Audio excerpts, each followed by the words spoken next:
가족들과 명절 잘 보내셨나요? 연휴가 길어서 명절이 매우 긴 느낌이 있는데 우리 가족들과 즐거운 시간 보내셨을 줄로 믿고 우리 서머나 성도들의 가정에 하나님의 사랑과 은혜가 가득 넘치기를 예수님의 이름으로 축원합니다. 부흥회를 저녁 집회로 변경하면서 저녁 집회 이름을 성령 활활로 정했습니다. 23년도 표어가 Begin Again, 말씀과 기도로 다시 시작인데 지난 1월부터 지금까지 어떻게 말씀과 기도로 다시 시작하는 삶을 사셨습니까? 10월 16일부터 18일까지 그 말씀과 기도로 다시 살았던 우리의 삶의 열매를 맺고자 세 분의 강사를 모시고 우리 성도들과 함께 저녁 집회를 갖습니다. 함께 기도해 주시고 또 많은 관심 가운데 참여해 주셔서 은혜가 넘치는 시간이 되기를 간절히 원합니다. 오늘 말씀의 제목은 끝까지 말씀과 기도뿐입니다. 23년 1월 1일 첫 번째 주일을 맞이하면서 저는 오늘 본문을 가지고 23년도 표어 Begin Again을 주제로 말씀을 함께 나누었습니다. 9개월이 지난 10월 1일 오늘 다시 한번 이 말씀을 가지고 여러분들의 삶 가운데 내가 정말 말씀과 기도로 어떻게 살았는지를 점검해 보며 또 우리는 어떻게 살아야 되는가를 함께 나누기를 원합니다. 우리 성도님들의 삶이 지난 1월보다는 9개월이 지난 지금이 더 거룩해지셨을 줄로 믿습니다. 말씀과 기도로 다시 시작하고자 그렇게 외쳤는데 정말 내가 말씀과 기도로 다시 시작했는지, 내가 정말 말씀과 기도로 거룩해졌는지를 점검할 수 있는 성도들이 되셔야 됩니다. 성도마다 거룩의 기준은 다르지만 우리 성도를 거룩하게 만드는 그 베이스, 기초는 모두 다 동일합니다. 바로 말씀과 기도가 그것의 기초가 되는 것이죠. 왜냐하면 오늘 본문이 그것을 저는 말씀하고 있다라고 분명히 믿고 있습니다. 하나님의 말씀과 기도로 거룩하여 짐이라. 그럼 이 말씀이 다른 사람의 말이 아니라 여러분들의 말씀이 되어서 정말 여러분들의 삶 가운데 말씀과 기도로 다시 시작하고 말씀과 기도로 거룩한 삶을 살아내시는 우리 서머나 성도들이 되실 줄로 믿습니다. 저는 설교 준비를 하면서 목회 데이터 연구소에서 조사한 한국 개신교인의 교회 생활 보고를 읽게 되었는데 이 보고에 의하면 반가운 소식은 뭐냐면 이 코로나 시기를 지나면서 개인의 경건의 시간이 늘어났다는 것입니다. 자, 앞에 화면을 보시면 세 가지가 나와 있습니다. 개인의 경건의 시간 늘었다. 그래서 첫 번째 보시면 최근 일주일 동안 성경 읽은 시간이 어떻게 되느냐. 2017년도에는 49분을 읽었는데 23년도에는 64분이 되었습니다. 그리고 하루 평균 기도 시간이 22분에서 24분으로, 또 큐티하는 비율이 21%에서 35%로 늘어났습니다. 35%라는 것은 3명 중에 1명은 적어도 큐티를 한다는 것이겠죠. 코로나로 인해서 모든 교회가 어려움을 경험했지만 성도 개개인에게는 영적으로 성장할 수 있는 그런 좋은 기회가 아니었나 다시 한번 생각해 보게 됩니다. 개인을 위한 영적 성장을 위해서 우리 서머나 성도들도 함께 참여해 주셔서 성경 읽기와 기도하는 시간과 큐티하는 시간을 갖고 영적으로 성장할 수 있는 우리 서머나 성도들이 되셨으면 좋겠습니다.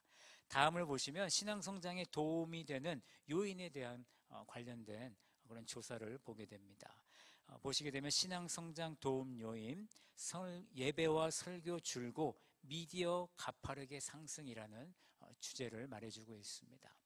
여러분 맨 왼쪽에 보시면 출석교회 예배와 목사님 설교를 통해서 나의 그 신앙의 성장에 도움을 받았다.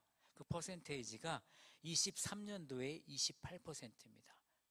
근데 2012년도에 보면 64%였는데 23년도에 28%로 줄었습니다.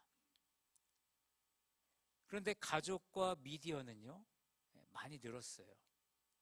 9%에서 20%로, 또 미디어는 1%였습니다. 2012년도에. 근데 23년도 현재는 19%를 차지하고 있습니다.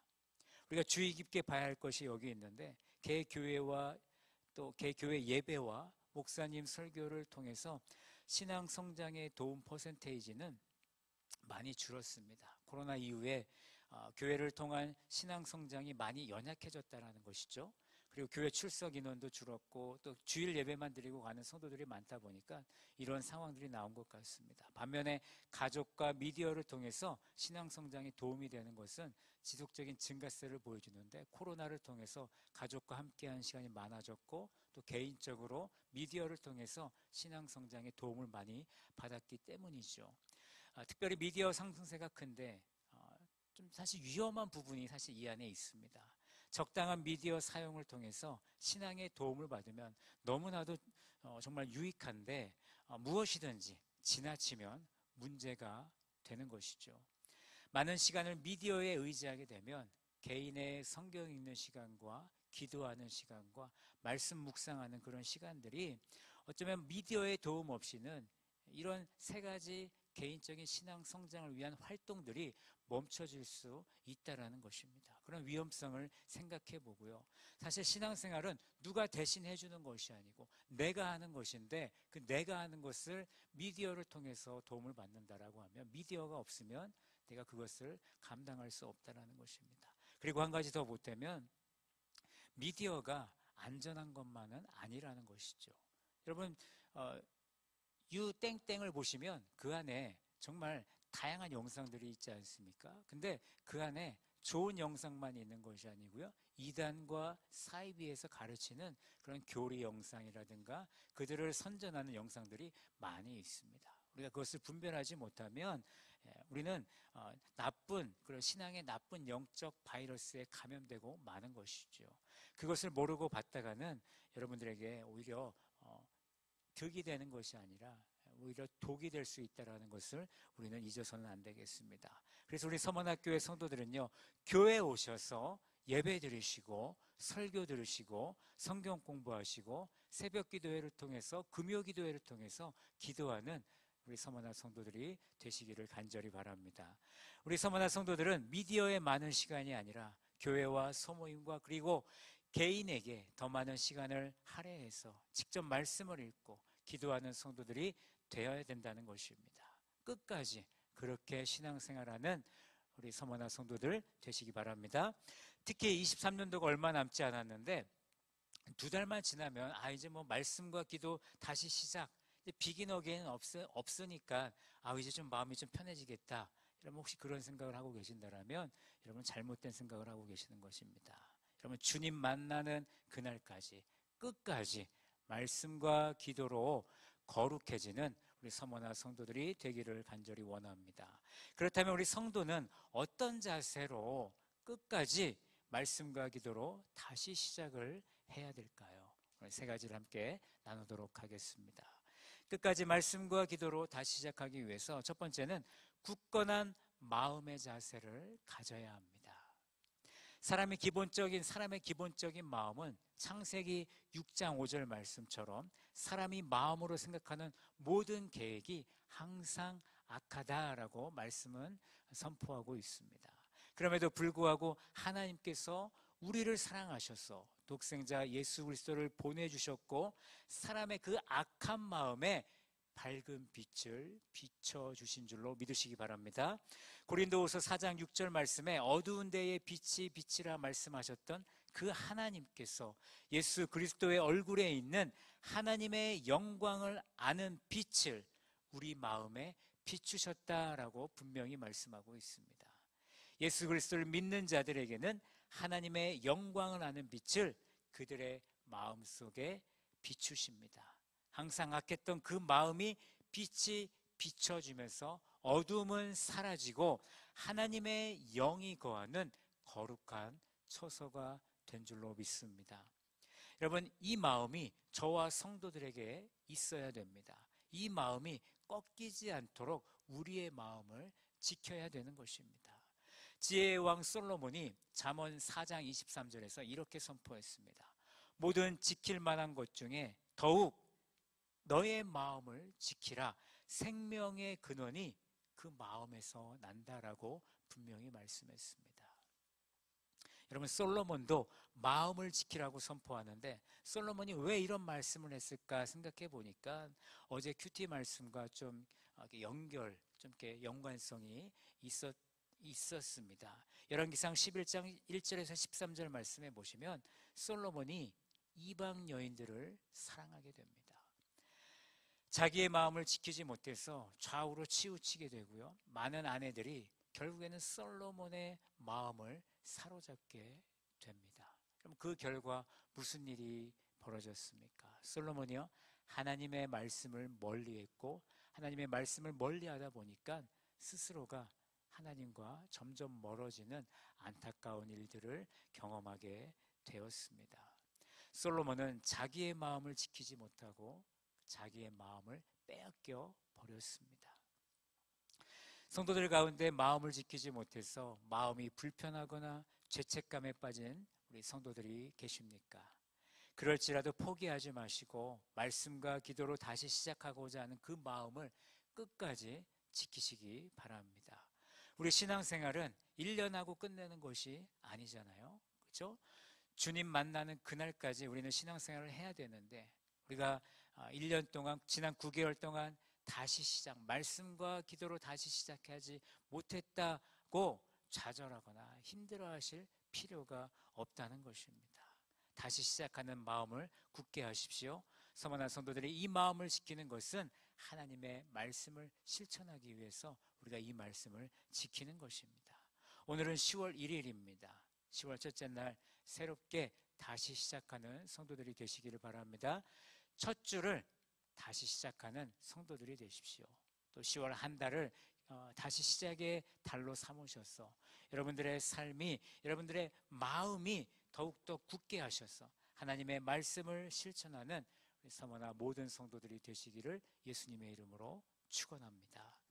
끝까지 말씀과 기도로 다시 시작하기 위해서는 두 번째, 천천히 꾸준함의 자세를 우리는 가져야 합니다. 외국인들이 한국에 살면서 가장 좋아하는 것 중에 하나가 무엇이냐면 바로 빨리빨리 문화입니다. 외국에서 살아보신 분들은 아시겠지만 외국에 나가서 어떤 행정적인 그 일을 처리하려면요, 뭐 일주일은 기본이고 2주, 뭐 한 달까지 기다리면서 그것이 빨리 처리되기를 기다리는데 한국은 뭐 다음 날, 뭐 그날 그 뭐 1시간도 안 돼서 모든 것들이 다 대부분 처리가 되죠. 그렇다 보니까 외국 사람들이 한국에 와서 가장 편한 것이 바로 그런 행정적인 처리 능력이라고 합니다. 근데 한국인이 더 대단한 것은 뭐냐면 우리가 외국에 나가보면요, 현지인들이 한국인을 볼 때마다 무엇을 말하냐면 빨리빨리라는 말을 많이 해요. 그죠? 한국 사람 볼 때마다 빨리빨리 빨리빨리 그런 이야기를 많이 하지 않습니까? 한국인이 외국에 나가니까 답답한 거죠. 빨리빨리 해야 되는데 이 사람들이 빨리빨리를 못하니까 그것을 가르친 것입니다. 이렇게 우리나라 사람들은요, 빨리빨리를 좋아합니다. 저도 지금 설교를 빨리빨리 하고 있는데 왜냐하면 이 원고가 너무 많다 보니까 지금 마음이 급한 것 같아요. 그래서 빨리빨리 하고 있는데, 그런데요, 세상에서는 빨리빨리가 통하지만 영적인 세계에서는 특별히 하나님의 일에 있어서는요, 이 빨리가 통하지 않습니다. 하나님의 일에는 인내와 고통과 기다림이 필요합니다. 교회에서 이 새가족 사역을 하다 보면요, 꼭 그런 성도를 만나게 되더라고요. 빨리 교회 등록하고 싶어하고 빨리 사역에 함께 하기를 원하는 성도들이 있습니다. 그럼 제가 뭐라고 하겠습니까? 그러시면 안 됩니다. 우리 교회는 새가족 오리엔테이션 4주를 참여하셔야 되고 또 새가족 성경 공부를 참여하셔야 됩니다 라고 말씀을 드리죠. 그러면 아이고 목사님, 뭐 그전 교회에서 다 배우고 왔는데요, 내가 몇 년을 교회를 다녔는데 뭐 다 알고 있어요, 몰라도 괜찮아요. 그렇게 말씀하시는 분들이 계세요. 그런 분들은 얼마 가지 못하고 다른 교회로 이사를 가시더라고요. 성도들은 빨리 거룩해지기를 원하고 빨리 예수님을 닮아가기 원하고 내가 빨리 교회 안에 적응하기를 원하는 것 같습니다. 기다리지를 못하는 것 같아요. 성도의 신앙을 자라게 하시는 분은 하나님 한 분이신데 자라게 하시는 분을 바라보는 신앙이 아니라 심고 물을 주는 사람만 바라보고 있으니 여러분, 올바른 성장이 일어날 수 있겠습니까? 고린도전서 3장 7절에 바울이 이렇게 말합니다. 나는 심었고 아볼로는 물을 주었고 오직 하나님께서 자라게 하셨다라고 말씀하고 있어요. 여러분, 내가 빨리빨리 원한다고 내가 빨리 영적으로 성장해지고 거룩해지는 것이 아닙니다. 하나님께서 자라게 하실 때, 성령님께서 함께 하실 때 우리의 영이, 우리의 거룩함이 더욱더 성숙해질 줄로 믿습니다. 하나님께서 성도들을 키워주시는 것이지 성도들이 자라고 있음을 사실 느끼지 못하고 있다라면 무엇인가 문제가 있는 것이죠. 하나님과의 관계를 점검해 보시기 바랍니다. 내가 왜 자라고 있지 않는가? 나는 왜 영적으로 거룩해지지 않는가? 여러분, 문제는요 하나님께 있지 않습니다. 문제는 누구에게 있습니까? 나에게 있는 것입니다. 우리의 신앙이 천천히 꾸준한 신앙이 되려면요 내 문제를 알아야 돼요. 그 문제를 알고 나의 죄를 알고 그 죄를 회개하고 오래 참고 기다릴 수 있는 신앙인이 되셔야 된다는 것입니다. 잠언 28장 20절 말씀에도 충성된 자는 복이 많아도 속히 부하고자 하는 자는 형벌을 면하지 못하리라 라는 말씀이 있습니다. 여러분, 충성된 자는 책임이 있고 성실하고 지속성이 있는 사람을 말하는 것입니다. 속히 이루고자 하는 자는 서두르는 사람이고요, 재촉하는 사람이고요, 조급한 사람입니다. 여러분, 누가 복을 받는다 그럽니까? 충성된 자가 복을 받습니다. 속히 이루고자 하는 자는 형벌이 있다고 합니다. 그럴 수밖에 없는 것이 자기 뜻대로 하려고 하니까, 내가 내 뜻대로 하려고 하니까 내 모든 것이 속히 이루어지기를 간절히 바라는 그 마음이 있는 거죠. 여러분, 하나님은 책임이 있고 성실하고 지속성 있는 자를 원하시는 줄로 믿으시기 바랍니다. 빨리빨리는 언제나 탈이 날 수밖에 없습니다. 여러분, 말씀과 기도로 열심히 지난 9개월을 살았어도요 어제나 오늘이나 늘 한결같은 나의 모습을 바라보면서 여러분 실망하실 필요는 없습니다. 아직 시간이 나에게 더 필요하구나. 아직 내가 부족하구나. 내가 하나님을 더 의지해야 되는구나. 말씀과 기도로 다시 시작하는 삶을 더 열심히 살아야 되는구나 라고 생각하시면 됩니다. 인내하시기 바랍니다.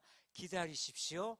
포기하지 말고 끝까지 말씀과 기도로 나아가는 우리 서머나 성도들이 되시기를 간절히 바랍니다. 그렇다면, 그렇게 한다면 언젠가 성령의 열매를 맺으며 주님이 기뻐하시는 거룩한 하나님의 자녀가 될 것입니다. 다시 시작을 위해서 천천히 꾸준함을 지키는 우리 서머나 성도들이 되시기를 주님의 이름으로 축원합니다. 끝까지 말씀과 기도로 다시 시작하기 위해서 마지막으로 집중하는 자세를 가져야 합니다. 하나님께서 각 성도에게 나눠주신 믿음의 분량이 있는 줄로 믿으시기 바랍니다. 로마서 12장 3절과 고린도전서 7장 17절 말씀에 믿음의 분량이 있다라고 분명히 말씀하고 있습니다. 또 한 가지 에베소서 4장 7절 말씀에는요 우리 각 사람에게 그리스도의 선물의 분량대로 은혜를 주셨다라고 말씀합니다. 여러분, 교회 안에는요 각 성도마다 믿음의 분량이 다르고 은사도 다르고 내가 가지고 있는 은혜도 다른 것입니다. 왜냐하면 그리스도 안에서 한 몸이 되어 서로 지체가 되게 하려는 하나님의 놀라운 그 은혜가 그 안에 담겨져 있고 하나님의 놀라운 뜻이 담겨져 있는데, 우리는 그 하나님의 계획과 뜻을 오해하고 있는 것 같습니다. 이상하게도 다른 성도들과 나를 비교하려고 하는 그런 잘못된 그런 신앙생활이 우리 안에 있다라는 것이죠. 내게 주어진 믿음의 분량과 은사와 은혜에 집중해서 신앙생활하면 되는데, 누구는 나보다 믿음이 좋고 누구는 나보다 더 좋은 은사를 가진 것 같고 누구는 나보다 더 은혜로운 사람 같고, 이런 마음으로 신앙생활을 하면 어떻게 되겠습니까? 그 결과 자신을 작게 여기고 낮게 여기고 자존감 떨어지고 도움이 안 되는 성도로만 자신을 평가하게 된다라는 것입니다. 여러분, 옆 사람은 매우 커 보이죠. 누군가 은혜로운 말을 하면 와, 저 사람은 정말 은혜로운 사람이야. 저 사람은 좋겠다. 저런 신앙을 가져서. 여러분, 능력 있어 보이죠. 주님 안에서는 다 똑같습니다. 여러분, 부러워하실 필요 없어요. 여러분들에게 주어진 것이 무엇인지 거기에 더 집중하셔서 나에게 주어진 것에 최선을 다해서 하나님이 기뻐하시는 신앙인이 되도록 노력하시라는 말씀입니다. 여러분, 서머나 성도는 빨리 이런 오해에서 벗어나야 합니다. 사랑하는 서머나 성도 여러분, 우리는 그리스도 안에서 한 몸을 이루었음을 기억하십시오. 우리 성도는 서로 지체가 되었음을 기억하시기 바랍니다. 여러분, 저 사람이 있어야 우리 서머나 공동체가 온전한 공동체가 되는 것이 아니라 내가 함께 있을 때, 내가 저 사람과 함께 할 때, 내가 옆 사람과 함께 할 때 우리 서머나 교회가 온전한 공동체가 되는 줄로 믿으시기 바랍니다. 이제 서머나 교회는 자신에게 주어진 믿음의 분량과 은혜에 감사하며 은사에 감사하며 한 지체로서 최선을 다해 열심히 신앙생활 하셔야 합니다. 그냥 열심히 하는 것이 아니라 나 자신을 하나님께 맡겨드릴 수 있는 성도가 되시기 바랍니다. 로마서 6장 13절 중반절 말씀해 보시면 오직 너희 자신을 죽은 자 가운데서 다시 살아난 자 같이 하나님께 드리며 너희 지체를 의의 무기로 하나님께 드리라 라고 말씀하셨습니다. 부활의 능력을 가진 주님께 모든 것을 맡기고 집중하는 성도가 되십시오. 끝까지 계속해서 주 안에 거하며 주님을 바라보며 주님께 집중할 수 있는 우리 성도가 되시기 바랍니다. 그럼 갈라디아서 2장 20절 중반절에 이런 말씀이 있죠. 이제는 내가 사는 것이 아니라 누가 사는 것입니까? 오직 내 안에 예수 그리스도께서 사시는 줄로 믿으시기 바랍니다. 그 하나님만을 바라보면서 그 하나님께 나의 모든 것을 맡겨드릴 때 우리가 하나님이 기뻐하시는, 하나님이 우리에게 주시는 그 은혜에 집중하며 우리가 신앙생활을 할 수 있다는 것입니다. 지금부터 우리 서머나 성도들은 각자에게 주어진 것에 집중하고 감사하며 끝까지 말씀과 기도로 다시 시작하는 삶을 사시기를 예수님의 이름으로 축원합니다. 결론입니다. 우리 서머나 성도들이 끝까지 말씀과 기도로 다시 시작하기 위해서 우리 성도들이 가져야 될 자세는 첫째, 굳건한 마음의 자세, 둘째, 천천히 꾸준함의 자세, 셋째, 집중하는 자세를 우리는 가져야 합니다. 우리가 이 세 가지 자세를 지키고 행함으로 끝까지 말씀과 기도로 다시 시작하는 삶이 여러분 어려움이 아니라 내가 능히 감당할 수 있는 그런 승리의 신앙생활이 될 줄로 믿습니다. 그럼 남은 2개월, 저희 교회는 12월부터 새로운 회기년도가 시작하기 때문에 여러분 남은 2개월 여러분 말씀과 기도로 다시 시작해서 거룩한 삶을 사시고 내가 눈을 감는 그날까지 끝까지 말씀과 기도로 승리하고 거룩해지는 우리 성도들이 되기를 간절히 축원합니다.